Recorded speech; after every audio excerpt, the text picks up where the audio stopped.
Welcome back to Federal Flash. I'm Philip Lovell, and I'm joined by Lindsay Dworkin.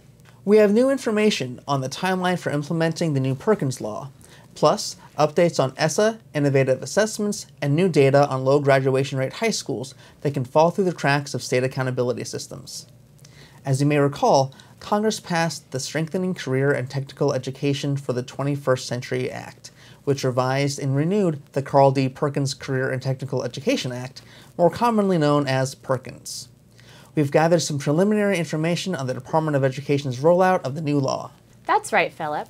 Later this month, the department will issue a draft state plan guide that states can use as they develop and submit their Perkins state plans that are required under the new law. Stakeholders, which include teachers, parents, and others, will have 60 days to provide feedback on the guide. The department will then issue a final state plan guide, probably in January 2019, and state plans will be due later that spring. States will have the option of submitting a one-year transition plan or their full Perkins state plan. We recently conducted a webinar and released 3 fact sheets on the new Perkins Law. The fact sheets describe what's new in the law, the new accountability provisions, and how Perkins can be used to support college and career-ready pathways for historically underserved students. To access the webinar video and fact sheets, visit allfored.org/Perkins. Thanks, Lindsay. Switching gears to ESSA, the department recently made 2 important announcements. First, Florida's ESSA plan has been approved, the final state to secure federal approval.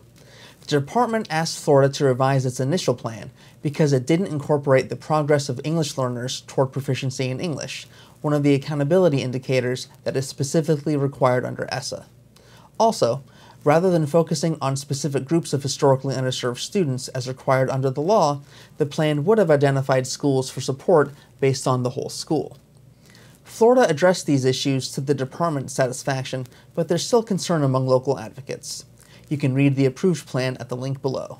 The department also approved New Hampshire to be the second of 7 potential states to participate in the innovative assessment pilot authorized under ESSA. Louisiana is the other approved state. Both states are using this flexibility to develop and try out new forms of assessment, which they can pilot in a few districts first before scaling the new approach statewide if it is successful. New Hampshire's approach is called the Performance Assessment of Competency Education, or PACE. As the name suggests, it uses performance assessments as the primary assessment tool. A performance assessment is a complex project that engages students in critical thinking and problem solving in a more meaningful way than multiple choice tests. Under the pilot, students in participating districts will take these performance assessments throughout the school year. They will only have to take the current statewide assessment once in elementary, middle, and high school in English and math, as opposed to every other state where students take statewide math and English tests in each of grades 3 through 8 and once in high school. New Hampshire's pilot is approved through the school year ending in 2023. More information on the pilot is available at the link below. Our final story for the day: Civic Enterprises and the Everyone Graduates Center at Johns Hopkins University released the Great American High School Report this week in partnership with America's Promise Alliance and us here at the Alliance for Excellent Education.